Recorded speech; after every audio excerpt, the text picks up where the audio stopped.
Hello friends, போதும் நான் கிளம்புறேன், நீங்களே இனிமேல் வந்து பார்த்துக்கோங்க, எனக்கு வந்து கேப்டன் பொறுப்பெல்லாம் வந்து வேணாம் அப்படிங்கிற மாதிரி ரொம்ப விரக்தி அடைஞ்சு வந்து ரோஹித் சர்மா வந்து பேசியிருக்காருங்க. அவர் வந்து பதவி விலகிறதுக்கு அவ்வளோ சீக்கிரம் விடவும் மாட்டாங்கன்னு வச்சுக்கோங்க. பட் அந்தளவுக்கு மனுஷன் நொந்து போய் உட்காந்துருக்காரு.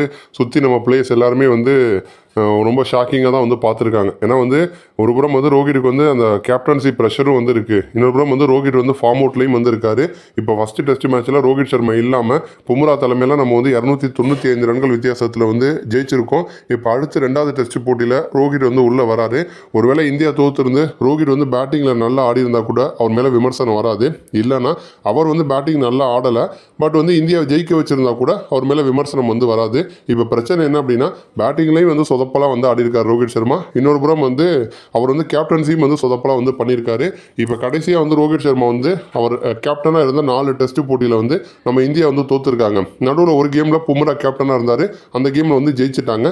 அதேமாதிரி ரோஹித் சர்மா வந்து கடைசியாக அவர் ஆடின 12 இன்னிங்ஸில் அவருடைய ஸ்கோர் அப்படின்னு பார்க்குறப்ப 6, 5, 23, 8, 2, 52, டக் அவுட்டு 8, 18, 11, 3, 6 ரன். இப்போ இதில் அந்த 63 பந்தில் 52 ரன் வந்து அடிச்சிருப்பார். அது வந்து நியூசிலாந்து தொடரில் வந்து அடித்தார். அந்த நியூசிலாந்து தொடரில் ஒட்டுமொத்தமாக 6 இன்னிங்ஸில் வந்து ரோஹித் வந்து ஆடி இருப்பார். ஆனால் வந்து அதில் ஒரே ஒரு ஹாஃப் செஞ்சுரி மட்டும் வந்து போட்டார். அதே மாதிரி தான் விராட் கோலி நியூசிலாந்து தொடரில் 6 இன்னிங்ஸில் வந்து ஆடி இருப்பார். ஒரே ஒரு ஹாஃப் செஞ்சுரி மட்டும் தான் விராட் கோலி வந்து போட்டார்.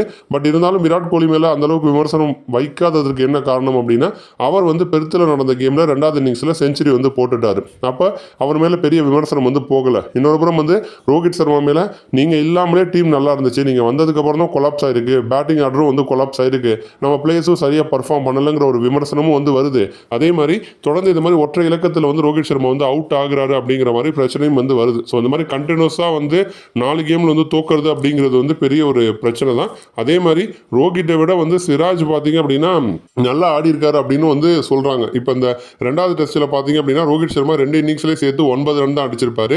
சிராஜ் வந்து 11 ரன் அடிச்சிருக்காரு. சிராஜோட ஸ்ட்ரைக் ரேட்டு 100ல் இருக்குது, ரோஹித்தோட ஸ்ட்ரைக் ரேட்டு 5.3ல் இருக்குது. சிராஜ் 2 பவுண்டரி அடிச்சிருக்காரு, ஆனால் வந்து ரோஹித் சர்மா 1 பவுண்டரி தான் வந்து அடிச்சிருக்காரு. ஸோ இந்த மாதிரி வந்து சிராஜ் கூட ரோஹித் எல்லாம் வந்து கம்பேர் பண்ணி சோசியல் மீடியாவில் நிறைய விமர்சனங்கள் வந்துட்டு இருக்கு.